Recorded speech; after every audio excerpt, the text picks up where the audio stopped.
parfois on peut se sentir désemparé, on peut se sentir envahi de pensées vraiment négatives, voire très noires. On peut se renfermer sur soi-même, on peut s'exclure du monde et des gens même qui nous entourent. Et ce n'est pas tellement le fait de vivre ça qui est un problème, mais de ne pas s'autoriser à ressentir tout ce qui est là au moment où ça arrive. Et qu'en fait, quand ça arrive, on ne va pas pouvoir ressentir tout cela. Pourquoi? Parce qu'on va être submergé par des émotions, on va être submergé par le mental, on va être submergé par des tas de voix qui nous disent des choses qu'on n'entend même pas d'ailleurs, on ne fait pas attention, et on va se sentir vraiment complètement anéanti, fatigué, il va y avoir plein de symptômes qui vont en plus se rajouter à tout ça. On ne va pas pouvoir à ce moment-là, en fait, cultiver son propre jardin intérieur. Qu'est-ce que j'appelle cultiver son propre jardin intérieur? Eh bien, quand ça va bien, quand on se sent bien, parce qu'il y a des espaces, des moments où on peut se sentir bien, et que c'est là qu'il faut cultiver en fait son propre jardin intérieur. C'est là que ça demande à aller voir, observer nos comportements, observer nos pensées, ramener toujours la concentration sur le moment présent, la concentration dans le corps, la concentration sur les activités que l'on fait. C'est à ce moment-là, quand on vit des moments, je dirais, calmes, qu'il faut cultiver ça, pour que quand on vit des moments plus difficiles, on puisse, comme on a cultivé en amont ça, eh bien, quand on va vivre des moments difficiles, on va pouvoir avoir ce recul petit à petit. À force de cultiver ce jardin intérieur, on va avoir ce recul petit à petit. Mais pas au moment où ça nous arrive si, au préalable, on n'a pas cultivé ce jardin intérieur. Souvent, mon père me faisait désherber des choses à la maison. On avait un grand terrain et je dois dire que ça me prenait la tête régulièrement, j'en ai déjà parlé, mais qu'en fait, je comprends avec du recul que c'est exactement pareil pour nous-mêmes. Pour avoir un beau jardin, pour avoir de belles fleurs, qui arrivent au printemps, eh bien, si en amont, je n'ai pas été travailler la terre, si en amont, je n'ai pas été désherber, retourner la terre, l'aérer, eh bien, je ne peux pas avoir ces belles fleurs qui vont arriver au printemps. Je ne peux pas. Eh bien, c'est exactement pareil pour nous-mêmes.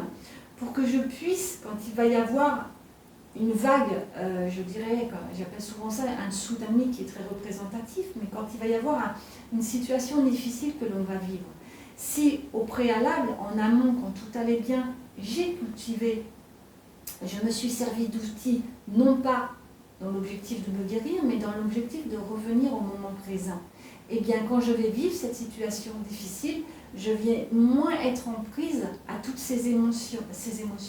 Je vais moins avoir toutes ces idées noires. Je ne dis pas que je ne vais plus en avoir. Ça se cultive petit à petit. Mais qu'à force, je vais avoir un peu plus de hauteur, un peu plus de recul sur la situation par elle-même. Et que je vais pouvoir revenir beaucoup plus vite au centre de moi-même. Mais si je n'ai pas fait tout ça, je ne peux pas. Je ne peux pas, c'est impossible. Je suis submergée par les émotions, et puis comme je m'identifie à mes pensées, à ce moment-là, j'ai des pensées noires, donc je vais croire que je suis ces pensées, je vais croire que je suis ces émotions, je vais croire que je suis ce corps en souffrance, parce qu'en plus, il va y avoir plein de symptômes qui vont se déclarer. Donc voilà, je tenais vraiment à faire cette vidéo aujourd'hui parce que là, récemment, j'ai vécu, comme tout à chacun, des moments où, et pas plus qu'avant-hier, je me suis levée le matin, pas très bien, et puis j'ai commencé à avoir des pensées, etc. Des idées noires, des choses qui n'aboutissent pas dans ce que je veux faire. Et puis, ça a duré le matin. Et l'après-midi, quand ça allait beaucoup mieux, là, je suis venue dans ce qu'on appelle dans son propre intérieur. Je suis venue simplement constater ce qui était présent, constater les ressentis de mon corps. Voilà, simplement dans l'état d'esprit que j'étais à ce moment-là. Mais j'ai pu le faire parce que j'ai pu redescendre, parce que je cultive ça au quotidien. Alors, pas sur le moment, j'ai pu le faire, parce que j'étais submergée, mais peu de temps après. Et que plus je vais le cultiver, cette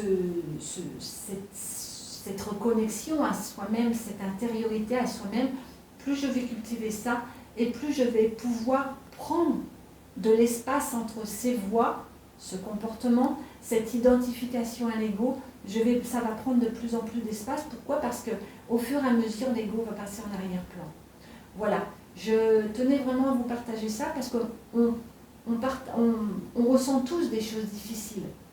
C'est clair, on vit tous des situations très délicates, parfois très poignantes, parfois qui nous tirent vraiment vers le bas. Tous, il n'y a pas d'exception.